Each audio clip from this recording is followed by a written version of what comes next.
pessoal, sejam bem-vindos a mais um episódio aqui do Autismo do Bem.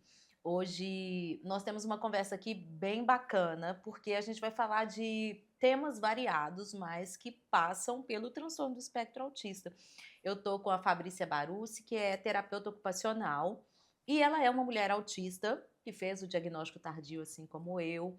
Ela é uma mulher que está na clínica com as crianças também, diariamente, numa área que é essa área, né, da terapia ocupacional, da questão sensorial, que eu estou vendo cada vez mais como ela influencia o nosso dia a dia como autista. E Uhum, aí o dia a dia das professoras, o dia a dia das famílias, né, Fabrícia? Seja exatamente. bem-vinda. Muito obrigada pela presença, fiquei muito feliz com o convite, estou me sentindo honrada e de poder compartilhar um pouquinho do meu conhecimento, com as famílias, com as escolas. É um prazer estar aqui. Obrigada. Joia. Fabrícia, eu queria que a gente conversasse um pouquinho nesse início sobre o seu diagnóstico, né? A gente está vivendo um momento, eu tenho impressão, até participando de muitos grupos, que a gente está vivendo um momento de um despertar desse diagnóstico Uhum, adulto, né?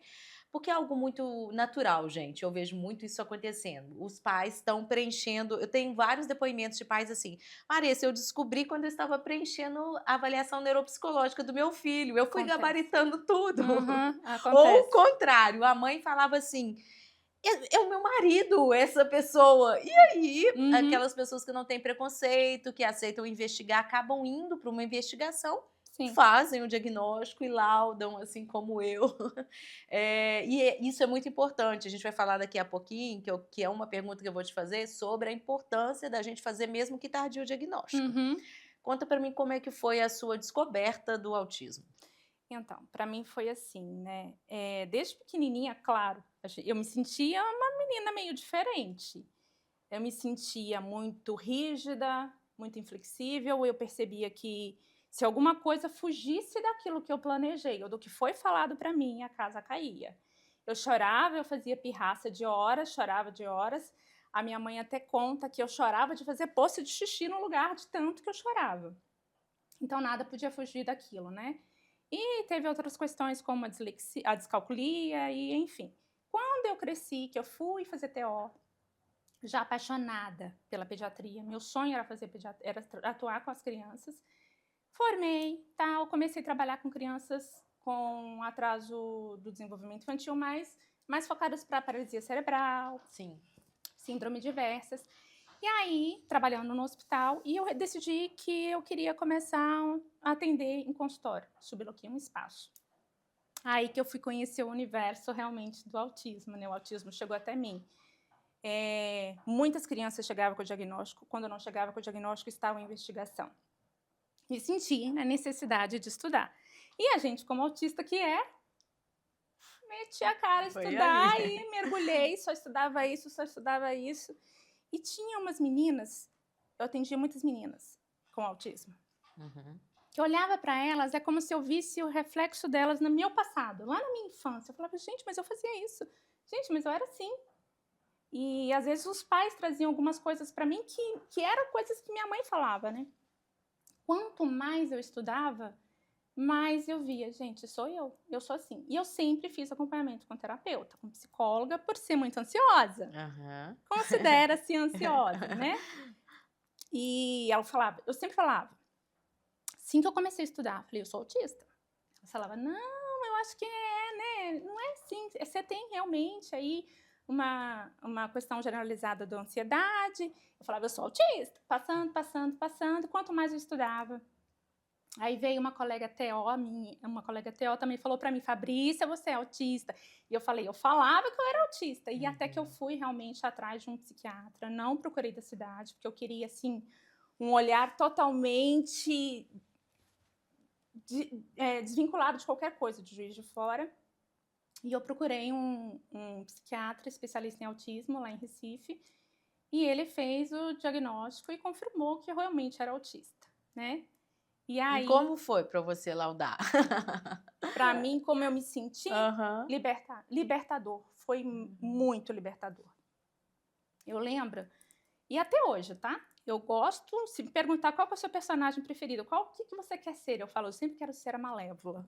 Eu sempre quero ser a Rainha Má, porque eu sempre queria ser aquele que era diferente, que era Aham. rejeitado, não aquela princesinha doce, fofinha, que todo mundo. Então, desde criança, eu me sentia. Se perguntasse para mim, eu sempre queria ser aquela pessoa intensa e diferente. Eu me sentia assim. Então, assim que eu descobri, para mim foi Sim, libertador. é igual foi pra mim, e eu me identifico com essa questão de ser diferente também. Eu percebo, eu sempre fui assim, eu sempre quis ser diferente. Uhum, Tem até um fato bem interessante que depois na terapia eu fui identificando. Eu sempre usei, a minha mãe costurava, fazia as nossas roupas e eu sempre escolhia, muito decidido, escolhia o tecido, uhum, eu pegava na revista o tipo de roupa que eu queria e era sempre extravagante. O sim. laço era muito grande, a roupa sempre tinha uma cor forte, tinha contraste, bem assim fora do padrão. Uhum. E aí, hoje eu olho para isso, para esse comportamento e vejo que era uma tentativa minha de mostrar que eu era diferente e que ninguém sabia me enxergar como uma pessoa diferente. Interessante. Me fez lembrar um fato de que quando eu era criança, eu sempre buscava fazer amizade com os atípicos, ou com aquelas pessoas que tinham uma reclusão social, né? Aquela criança que era segregada porque às vezes ela não tinha uma boa condição financeira, né? E sempre teve vários preconceitos. E eu sempre procurava aquela criança. Aquele menino que sempre tirava nota ruim na escola ou nota fraca, era aqueles que eu queria fazer amizade. É a minha Sempre. mesmíssima história também, Eu Fabrício, assim. procurava esses, e esses Eu sempre sempre foram. sim.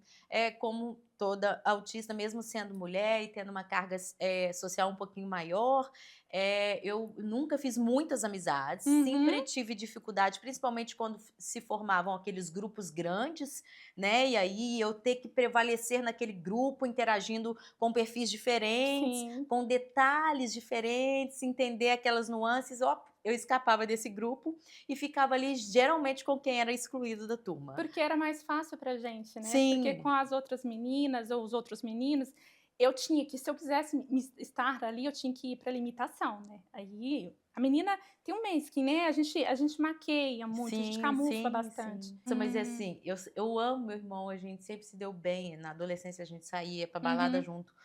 Mas quando eu tô com ele mora em BH, nossa, mas ele me sobrecarrega. TDAH?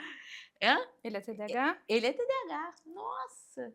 Eu saio assim, ai, sabe, tudo Aham, muito intenso, vão fazer muito. tudo toda hora, e E quer nossa. cumprimentar todo mundo. Meu esposo ele é TDAH. Aí, É. às vezes, pra gente sair da igreja, ele quer cumprimentar todo mundo. Eu vou pro carro, tá bom?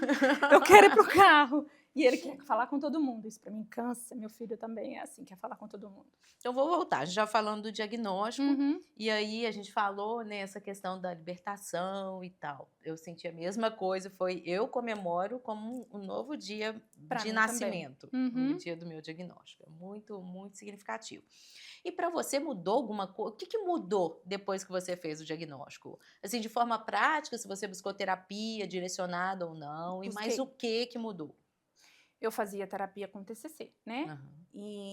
Mas assim que eu descobri, com o meu próprio psiquiatra mesmo, ele já me encaminhou para uma analista do comportamento, uma que trabalha com autista adulto, que Uhum. é analista do comportamento. E aí eu faço terapia com ela toda semana, é online, dura 1 hora de sessão e assim me ajuda muito, principalmente nas habilidades sociais, né? É E isso que eu ia te na perguntar, o que vocês mais trabalham, assim? habilidades sociais, que para mim é Aham. mais difícil, assim, às vezes de entender por que que para o outro, por exemplo, para mim, por que que chegar no horário para mim é questão de vida ou morte. Para o outro não, às vezes ele atrasar 1, 2 minutos, 5 minutos, tanto fez para mim. Isso para mim me deixa desorganizada. Só de falar eu já estou estressando. E aí ela tem que ficar trabalhando isso comigo. Não, Fabrícia, mas né, para você é assim, né, essa questão da sua Porque no Brasil rigidez. é cultura, né. Eu vivi nos Estados Unidos 4 anos, lá não se chega atrasado, Uhum. né. Médico com 5 minutos, não tem consulta. Mas aqui não, Não, aqui não. aqui é cultural É, atrasar, né. exatamente. Aí é um sacrifício para você, entra em Isso, sofrimento, né. é. Então eu sempre fui muito, ela me ajuda muito nessa questão da minha rigidez, da minha inflexibilidade mental. As Mas relações afetivas, igual com seu parceiro, você sente que ao fazer a descoberta você tentou pelo menos mudar alguma coisa ou nossa, mudou como é que foi demais. para vocês, Foi assim? também libertador, mudou tudo. A gente discutia muito mais E uma das terapias, um dos motivos pelos quais eu fazia terapia era para me ajudar nesse relacionamento com o meu esposo, né? Porque, por exemplo, se eu batesse a roupa, eu trabalhava de manhã, e eu ia trabalhar, antes eu punha a roupa para bater, quer dizer, para sair para trabalhar de tarde. E aí eu deixava a roupa e falava, Rafa, você estende, tá?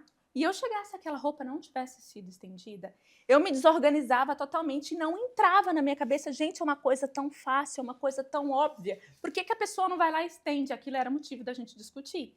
Mas hoje, depois do diagnóstico, eu entendi, não, para mim, isso é, se eu me comprometi, se eu tratei, eu vou fazer. Mas para ele, não, ainda mais que o cérebro dele é TDAH, né? Então é mais complicado ainda. Então foi muito libertador. Sim, sim. Me fez Melhora entender. muito, né, a qualidade dos relacionamentos. Eu tenho dito muito, porque tenho muito contato com muitas pessoas, até mesmo na internet, que fica assim, acho que eu sou, não sou. Uhum, Nossa, eu gabarito tudo, mas faço o diagnóstico? Faz, gente. faz o O diagnóstico. diagnóstico tardio continua salvando relacionamentos entre pais e filhos, entre parceiros, no local de trabalho, continua salvando carreiras. Quantas pessoas que têm o perfil TEA, que ficam trocando de emprego para lá e para cá, nunca está Verdade. satisfeito. Quando entende que é TEA, tenta mudar, Tenta pelo mudar, menos tenta mudar exatamente. muitas coisas, né, Fabrício? Muito. E assim, ela trabalhava comigo na época, pensando no TCC, né? Não na análise do comportamento. Da necessidade de às vezes, eu precisar de um tempo para me regular. E agora que eu sei, desde quando eu sei o diagnóstico, eu sei, entendo realmente que eu tenho essa necessidade, né? E às vezes, antes de eu me desregular, antes de eu tentar resolver aquela situação, eu já preciso me afastar, dou uma volta, respiro, faço uma regulação emocional, aperto minhas coisinhas que eu tenho que estar sempre apertando, não vivo sem uma coisinha na mão, né? Eu tô com Sempre. chicletes. Eu também masco muitos chicletes, mas Ai, não é o adequado, mas tem hora que é a única que me resolve. É. Eu aperto com muita força, Fábio. Eu masco muito também, mas a minha maior regulação é aqui, ó, é nas mãos. E aí eu preciso fazer isso, aí eu volto, não, peraí, acho que agora eu organizei o pensamento, agora eu vou falar assim, assim, assim, assado. Ainda planejo o que eu vou falar, porque senão vai do jeito que der na minha cabeça. E aí realmente não é uma comunicação adequada. Vai às sem o vezes, filtro vai sem o social, filtro né? social, né? Às vezes desrespeitoso. E então me ajudou demais no meu relacionamento. Até na minha vida profissional, eu estava contando, né, aquela hora da fono que um dia virou para mim, Fabrícia, Sim. você é muito assim, você fala pá, sem dó. E hoje eu entendo, né, que não é que eu falo, né, porque Sim, às vezes sim. eu não tenho filtro social. Sim. Mas a gente procura trabalhar agora, né? Eu aprendi também essa coisa do tempo para eu me recuperar sensorialmente, da minha sobrecarga. Nossa, foi um divisor de águas na minha vida, Fabrício, porque eu, como fiz o diagnóstico muito tardio, eu achava que eu podia ter uma vida de sobrecarga como uma pessoa neurotípica tem e não ter reações. Então, eu vivia com depressão, ansiedade, vivia nervosa, soltando fogo até, porque eu me sobrecarregava. Eu arrumava 1000 atividades para fazer, como ainda arrumo, mas assim, sem encontrar aquele tempo de pausa, seja diariamente ou semanalmente, sem olhar para dentro de mim, e eu explodia. E assim, não fazia nem sentido, porque eu não entregava qualidade de relacionamento profissional. O dia que eu vi que aquilo, gente, eu não posso me sobrecarregar sensorialmente, porque eu sou autista e eu tenho que fazer pausas, e eu tenho que organizar melhor a minha agenda, acabaram os problemas. A gente precisa, exatamente. Acabaram. Eu trabalhava também muito, já atendia das 7 da manhã às 7 da noite, e atendia não só crianças, como atendia famílias, atendia escolas, professoras, e era aquela sobrecarga sensorial e social enorme. E aquilo era muito desgastante para mim, tanto que chegava nas sextas-feiras, eu já começava a passar mal. Por volta do meio-dia eu já começava a ficar enjoada. Na sexta-feira eu começava a ter enjoo e ir vomitando, e só ia parar no domingo. E quando de noite eu chegava em casa, com os meus filhos, passava na escola, pegava eles, aí eu falava assim, mamãe precisa de um tempinho, tá? Aí eu ia lá pra minha cama, deitava de cabeça para baixo, viro até hoje, minha cabeça para baixo, meus cabelos para baixo, para eu poder me regular. Eu preciso dar uma entrada, uma estimulada no sistema vestibular para eu Aham, conseguir me aham. tá pronta de novo opa, pronto, mamãe tá pronta. É, porque uma coisa que eu tenho falado muito com o meu psicólogo, o mundo ideal seria eu organizar com menos coisas, assim, menos Uhum, atividades, mas eu sou uma mãe, e eu sou uma mãe atípica. Só o que a rotina do Benjamin me demanda de interação sim, com profissionais, com educadores, e interação que vai me sobrecarregar, porque eu sou autista é gigante. Agora é, eu não posso abrir mão disso até o Benjamin crescer. não, Então, vamos te tomar um entendo. remedinho, vamos Exatamente. vamos, porque, Isso né. é uma coisa que o psiquiatra ajustou na minha medicação, né, que antes eu tomava só um ansiolítico, aí depois ele entrou com o propanolol, na pesquisa nova que ajuda bastante na interação social e na Sim, comunicação, sim. canabidiol, O CBD também eu uso, me ajuda demais, eu uso. muito, me deixa mais falante. Sim, Quando eu falo: sim. "Hoje eu vou falar, eu preciso falar", então eu tomo canabidiol, porque eu sei que vai me deixar mais com o social mais responsiva, Sim, com sim. mais interação. Agora vamos falar um pouquinho do seu dia a dia atualmente, né, Uhum, você tem uma clínica, trabalha ali como TO, gerencia uma equipe, e eu queria muito que você explicasse pra gente sobre o método Denver, que é o uhum, método que você usa sim, lá. Eu sei da eficácia do método e a gente fala pouco sobre Denver aqui. pouco. O que que é Denver? Tá, Denver, modelo Denver de intervenção precoce, né, ele foi estudado pela Sally Rogers, e esse método preconiza o quê? A motivação da criança, o brincar, ser o mais lúdico possível, o mais divertido possível. Ele veio, né, ele deriva da ciência ABA, porque a ABA não é só uma técnica ou um método, como tem gente que fala por aí, ela é uma Sim, ciência, né, a sim, análise do sim. comportamento. E o Denver veio em cima dessa ciência, ele entende sim o antecedente, a consequência, o comportamento, mas a diferença é que na análise do comportamento, na ABA, principalmente a aba estruturada, ela usa muito do recurso extrínseco, né, do brincar, do brinquedo concreto, do reforçador concreto, né? E no Denver não, a gente trabalha com reforço intrínseco. Enquanto a gente está estimulando aquela criança, aquilo precisa ser tão lúdico, tão divertido, que o próprio fato de ser lúdico, de ser divertido, aquela brincadeira já é motivadora para a criança, né? E aí ela quer continuar e continuar e continuar. Ela começa, geralmente, é uma intervenção mais direcionada para crianças com autismo. Começa ali por volta, principalmente o checklist, que é a escala que a gente aplica, de 1 ano até no máximo 5 anos. Por quê? Neuroplasticidade. Hum. A gente sabe que quanto antes nós começarmos, porque ali naquele cérebrozinho pequenininho, principalmente com 2, 3 anos, sinapse, neurônios, 800 neurônios por segundo, aquele cérebro está ali a 1000 por hora, então é o momento da gente bombardear esse cérebro de estímulo. E por que não esse estímulo ser social? Por que não esse estímulo ser interacional, né? E não só com o objeto, e não só por uma troca, mas por ser uma troca social. Sim. E o Cria-se, então, posso dizer que cria uma relação ali Uhum. mais próxima com o aplicador do método, Muito, né? muito. Aham, E aí tem sim aquele reforço sensório social, muito bem, aham, arrasou, topa aham. aqui, tem. Mas quando eu falo topa aqui, eu já estou exigindo, já estou dando uma demanda, né? Eu estou exigindo uma demanda social dessa criança e até sensorial. Sim, sim. Não, só o fato de estar ali brincando com aquela criança e às vezes usando do interesse dela, né? Que às vezes pode ser, por exemplo, porque o que acontece com as crianças com autismo, né? Desde bebezinhas elas já têm os traços ali, vem, claro, depois a poda neuronal, né? E deixa essa situação mais exacerbada, e às vezes a criança que falava deixa de falar. Mas enfim, desde bebezinha, desde os 7 meses por ali, ela já começa a demonstrar interesse por coisas como objetos. E nem tanto pelo social, não tanto pelo rosto da mãe, né? Ao invés de olhar para a mãe, por exemplo, ela vai olhar para o brinco, que é o que eu faço, Aham. né? Nem sempre eu olho para o rosto, eu já passei pelos seus óculos inteiro. Ele tá chamando a atenção também. Ele para mim está sendo, na verdade, Aham, um alívio, porque eu estou aham, usando ele aham. como escape.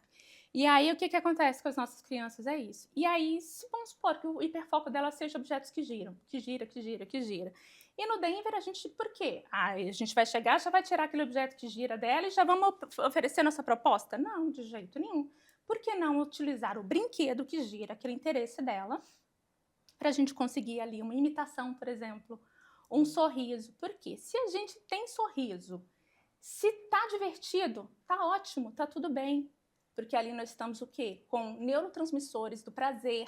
E aí a gente vai criando memórias afetivas, memórias boas, que a criança não vai esquecer, que ela vai aprender e ela vai querer repetir, vai querer de novo. Então a gente pode usar aquele brinquedo que ela está girando, aquele movimento repetitivo, inserindo variações no brincar, de modo que ela girava, daqui a pouco eu giro um pouquinho, ela se interessa por mim, aí ela gira, eu giro de novo, ela dá uma olhadinha por mim, opa, ela se interessou por mim. Mas aí eu já vou ficar lá na frente dela, oi, não, de jeito nenhum, eu vou conquistando aquela criança, de modo que daqui a pouco aquele brinquedo que gira vira um chapéu. E ela tá lá brincando com o chapéu comigo também. E aí vocês fazem brincando com alguma atividade estruturada, como, por exemplo, pode ter Denver na música terapia, pode ter Denver em alguma atividade física, como que o método se materializa assim no dia a dia terapêutico? Então, é feita a avaliação e aí nessa avaliação a gente aplica o checklist que a gente identifica quais são os marcos do desenvolvimento que ela não está atendendo ou que ela está atrasada. Né? Pode ser na comunicação expressiva, na receptiva, ou, como você disse, no motor grosso, no motor fino. Vamos pegar motor grosso, por exemplo. E aí ela vai para a psicomotricidade. Lá na psicomotricidade, ela vai atingir os objetivos. E um dos objetivos que a criança falhou na avaliação é que ela pulasse com os 2 pés. Mas por que aquela coisa tem que ser como se fosse um treino? Pula com 2 pés, ganha um reforçador. Pula com 2 pés e pula.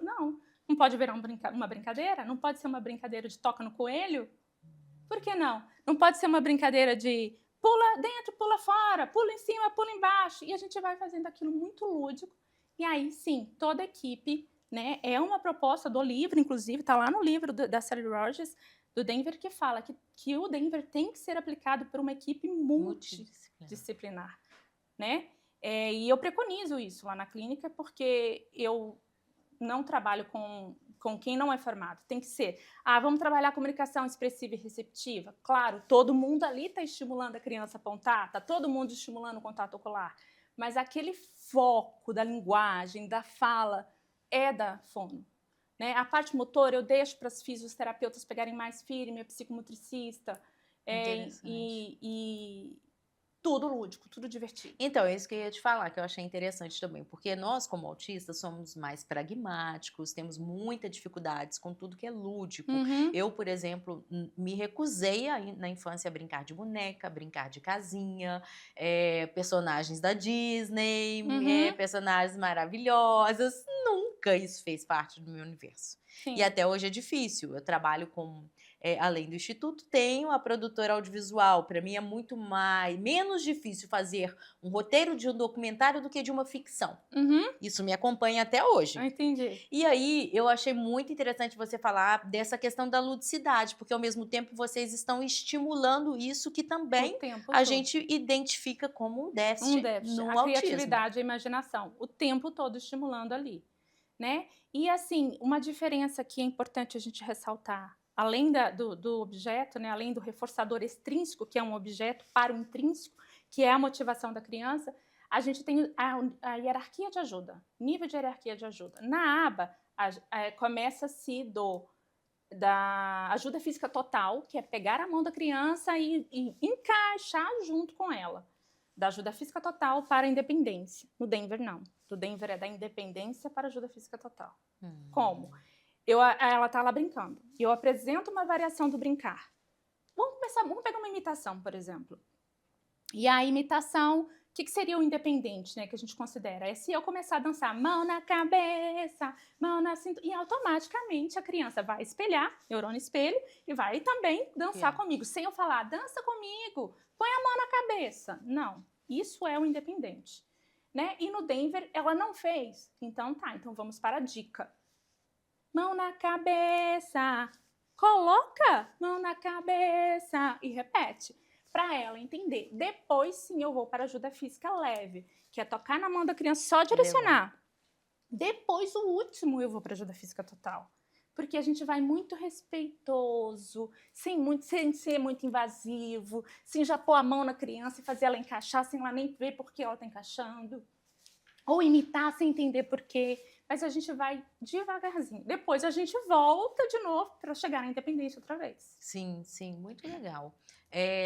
Vocês aplicam, por exemplo, a terapia ocupacional com o método Denver também? Como é que funciona essa questão sensorial no Totalmente. Denver? Foi por causa da ATO que eu fui para o Denver, né? Porque eu, terapeuta ocupacional, fui fazer a certificação internacional em integração sensorial de EIRS.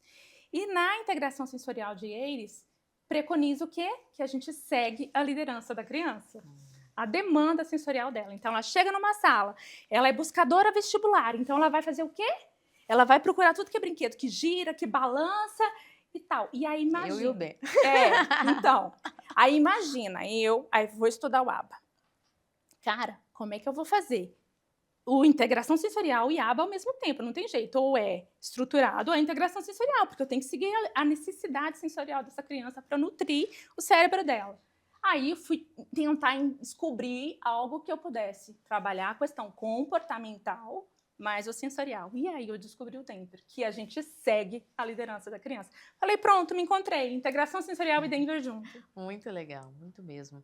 Falando um pouquinho sobre essa questão da sensorial, Fabrício, é uma coisa que tem pegado muito para mim, porque o Ben, assim, eu tenho refletido muito sobre isso, né? Porque sou estudiosa também do tema do autismo, e eu fico vendo o tanto que o transtorno de processamento sensorial afeta o meu autismo e o do Ben. Sim. Em linhas gerais, eu arrisco a dizer que, sei lá, 60%, 70% do nosso autismo está na casa do sensorial. Sim, concordo. A gente tem rigidez cognitiva? Nós temos rigidez, entendeu? Nós temos ansiedade como comorbidade? Temos, mas o sensorial define muito as nossas dificuldades como autista. E as nossas escolhas também. Escolha profissional, tudo. Olha que legal. Sobre essa perspectiva eu nunca tinha refletido. Até a nossa escolha profissional.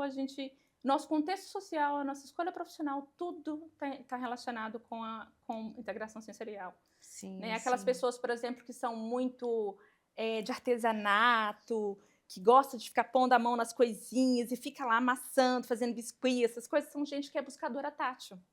Ela tem uma regulação emocional com o sistema tátil, né? Que já não é meu caso. Isso aqui não é tátil, isso aqui é propriocepção. Eu sou muito buscadora proprioceptiva. Eu sou buscadora também. Eu tenho uma história, inclusive, muito interessante, assim.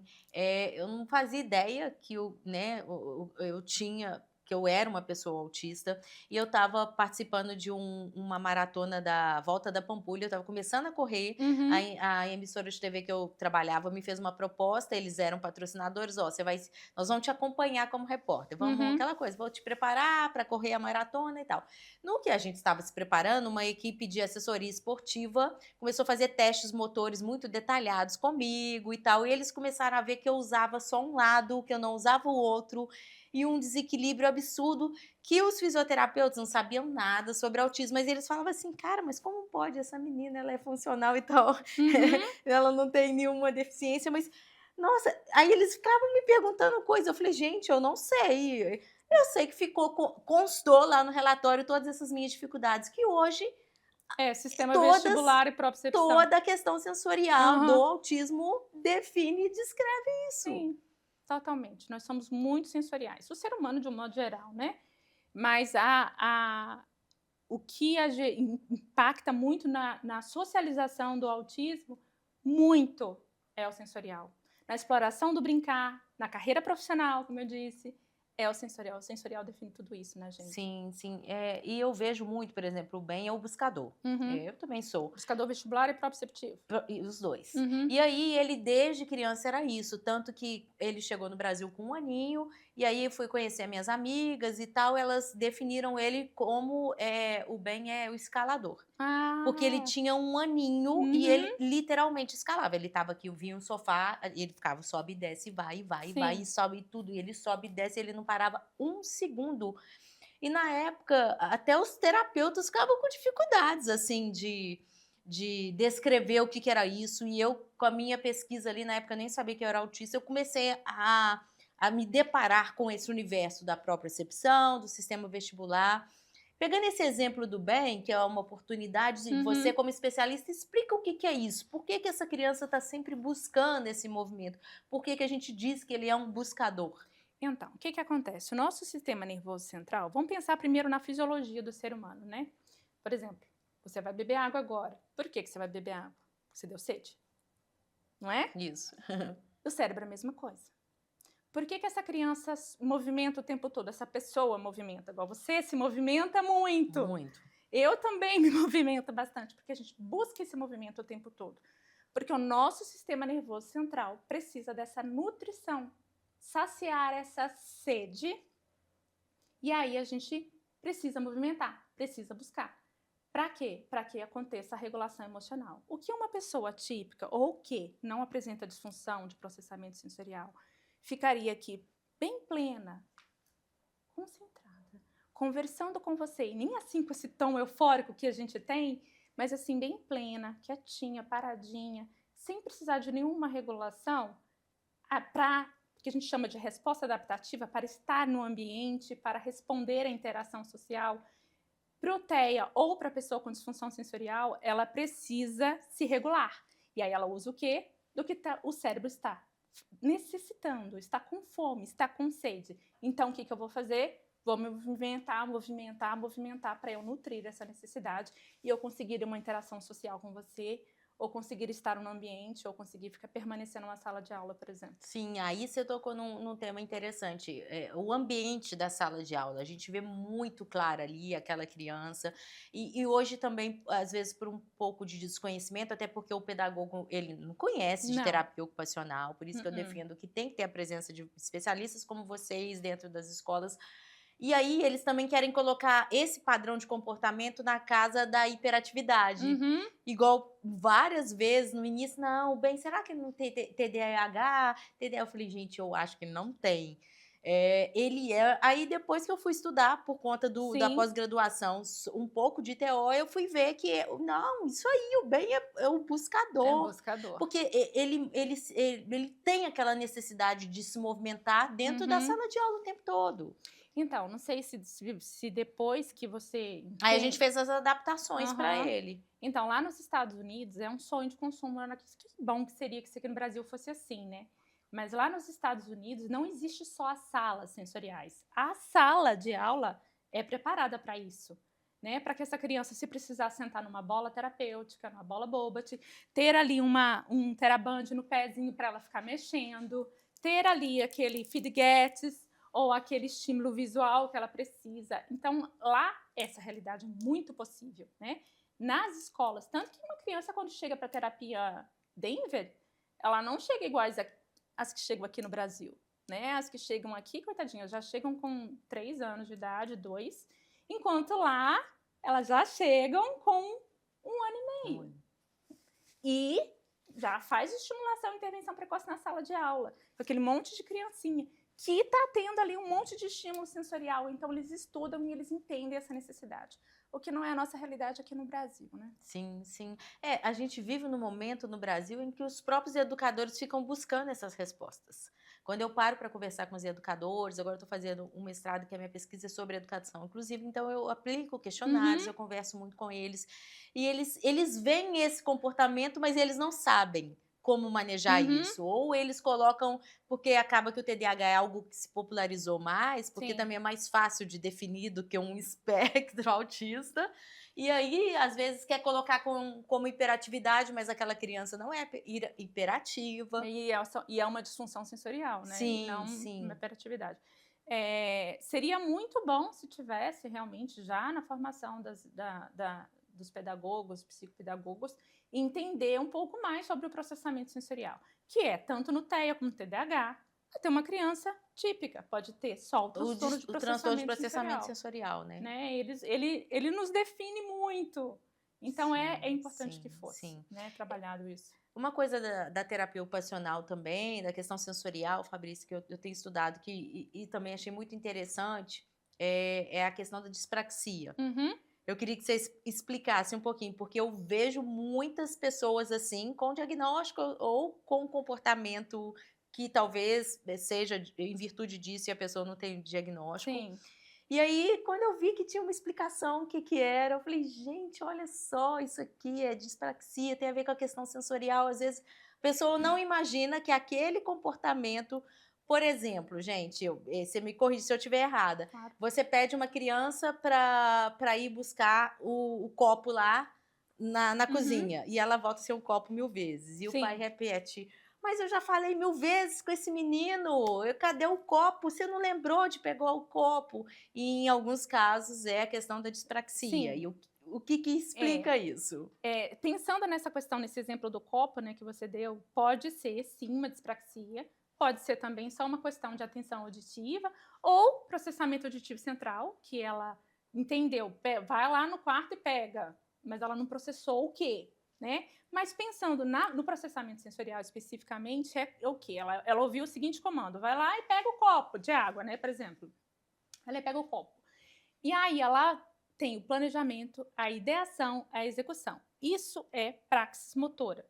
Você falou da dispraxia. É quando ela não tem essa ideia, esse planejamento e essa execução bem estabelecida. Então, ela ouviu, pega o copo, aí ela tem a ideia, pode ser que tenha, pode ser que não. Aí a gente tem que identificar se o problema é na ideação, se é no planejamento, como eu vou fazer isso? Ah, tá, eu vou levantar, vou mexer as minhas pernas, deslocar, deambular uma perninha atrás da outra, vou até em cima da pia pegar o copo e aí executar. Agora, vou fazer isso. Então, e aí a gente, na avaliação, a gente identifica se ela está com algum déficit na ideia, ou no planejamento, ou na execução realmente dessa ação. E às vezes é aquelas pessoas atrapalhada, Estabanada. toda desajeitada, né? Tem uma questão de processamento sensorial no aspecto proprioceptivo também, pessoas estabanadas, desajeitadas também são. Sim, mas muitas das vezes também é de dispraxia, né? Apraxia. E a gente, na avaliação, a gente faz para identificar se é de modulação, né? Ou se tem relação também com a praxis. Modulação, eu quero dizer se ela é hipo ou se ela é hiper. Ou se é de caráter também de praxis motora. Sim, já que você falou nesse assunto, eu falo até bastante, mas você é especialista, explica para as pessoas a questão da hipersensibilidade e da hipo. Eu às vezes falo sobre a minha perspectiva, eu falo direto lá, gente, eu sou hipossensível, eu a vida inteira queimei o céu da boca com comida, meu banho, eu saio assim, vermelha, e o primeiro banho do bem, o pai dele falou, pelo amor de Deus, você vai matar esse menino, e para mim estava pleno, estava tranquilo. Eu me regulo, inclusive, com banho quente, adoro uma piscina muito quente, eu sou hipossensível. Eu não sinto quando eu me machuco, o Benjamin também. Mas defina pra gente a questão da hipersensibilidade e da hipossensibilidade. Então, neste exemplo que você deu, da questão tátil, né, da temperatura da água, é quando você é hipossensível tátil. Né? É possível você ser hipossensível tátil, hipoproprioceptiva e hipovestibular. Mas existem casos que a pessoa ela é hipossensível tátil e hipervestibular. Tem como ser as duas coisas ao mesmo tempo. O meu caso, por exemplo, eu sou hipoproprioceptiva e hiperauditiva. Eu não suporto sons agudos, vucu-vucu de gente falando, som alto, aquela régua, barulhinho de régua, de coisinhas assim. Eu repeti no segundo ano da segunda série. Na minha época dava-se bomba, hoje não se repete mais. Mas eu repeti porque a professora passava os dias e ficava fazendo... Aquilo me deixava nervoso. Então, hiper é isso. É quando aquele estímulo sensorial, seja ele auditivo, visual, gustativo, seja ele vestibular, que é o movimento, né, que é aqui atrás da cóclea do ouvido, seja ele proprioceptivo, que é mais motor. É quando aquilo chega muito intenso no sistema nervoso central. E esse é o hiper. A tal ponto de que a resposta dessa pessoa no ambiente seja aversiva, seja de fuga, seja de evitação. E o hipo é quando aquele estímulo chega no cérebro dela fraco. Então, ela precisa fazer o quê? Buscar. Né? Ela pode ser também o tipo do hipo-hipo, que eu costumo brincar, que é quando ele é tão hiporreativo que ele chega a ser assim, que não é o seu caso. Não. Você é hipobuscadora. Sim, né? sim. Então, você não percebe aquela temperatura como uma pessoa que não tem disfunção sensorial perceberia, né? Então, aquela informação, na hora de chegar ao seu cérebro, que a gente fala de processamento, processar e interpretar. Ele não interpreta como uma temperatura quente. Então, ele interpreta aquilo fraco. E aí, qual que vai ser a sua resposta adaptativa? Sua resposta que não é adaptativa, você vai aumentar a temperatura, a tal ponto, até que você consiga sentir, né? Então, essa é a diferença do hipo e do hiper. Mas eu gosto de deixar bem claro que é possível ser hipo e hiper ao mesmo tempo. Entendi. Quando eu comecei a descobrir sobre isso, né, foi tardio, fazer meu perfil sensorial, e eu tive várias, digamos assim, constatações, assim, porque eu percebia várias disfunções no dia a Sim. dia. Essa coisa sempre me pegou, né, de ser tudo muito quente. Eu olhava isso, meu parceiro falava, não é possível, Maria, esse troço tá quente Também gosto demais, assim. entendeu? Você tá machucada. Hoje mesmo eu fiz um teste disso, machuquei na academia, colocando o peso. Aí eu falei assim, gente, eu acho que machucou muito, mas não tô sentindo nenhuma dor. Eu fui olhando, o negócio foi inchando, foi sangrando.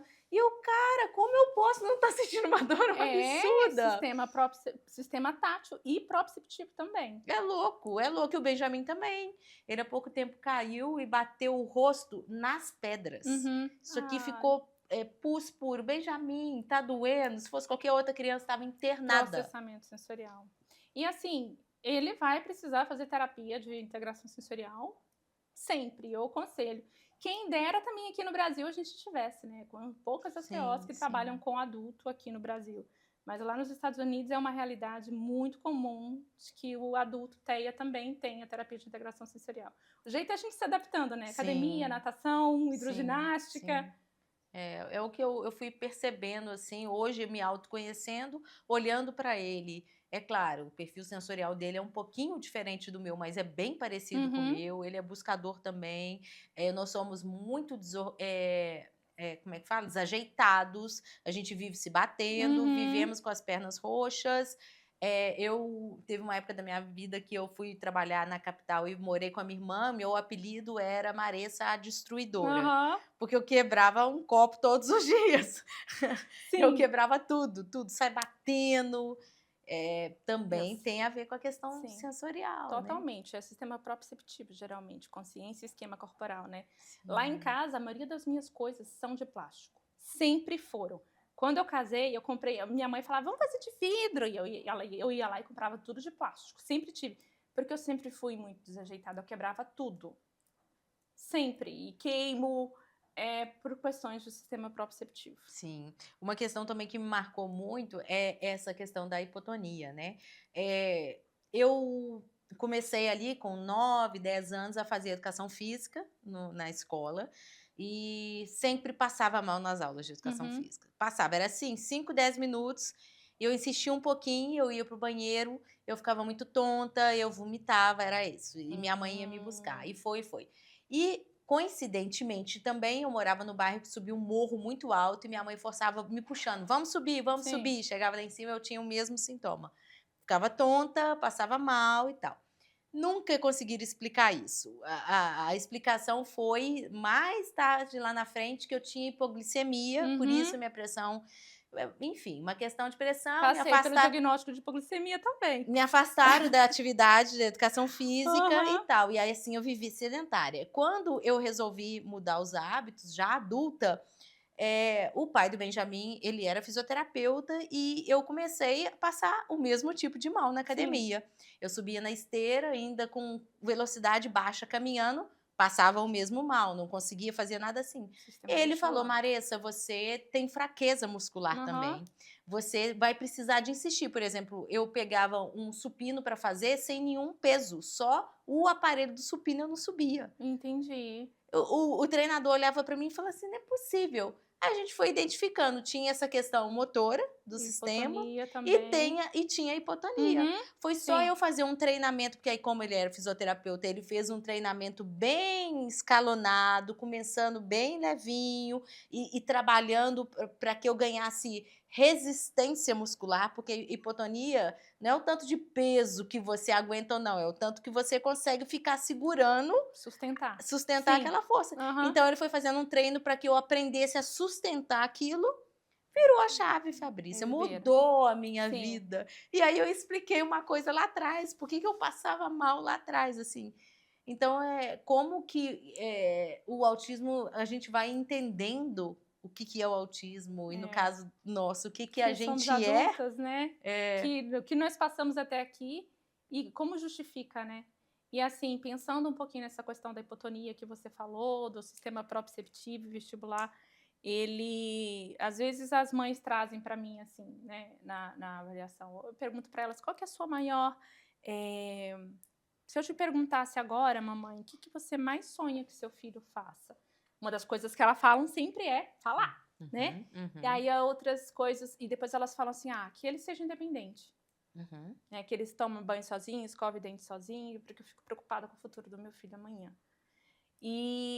Mas não tem como a gente chegar nesse ponto de independência sem trabalhar o processamento sensorial, porque aí a gente entra na praxis motora, no planejamento, na ideação, e aí às vezes a mãe fica assim, nossa, mas eu treino, escova dente, e não vai.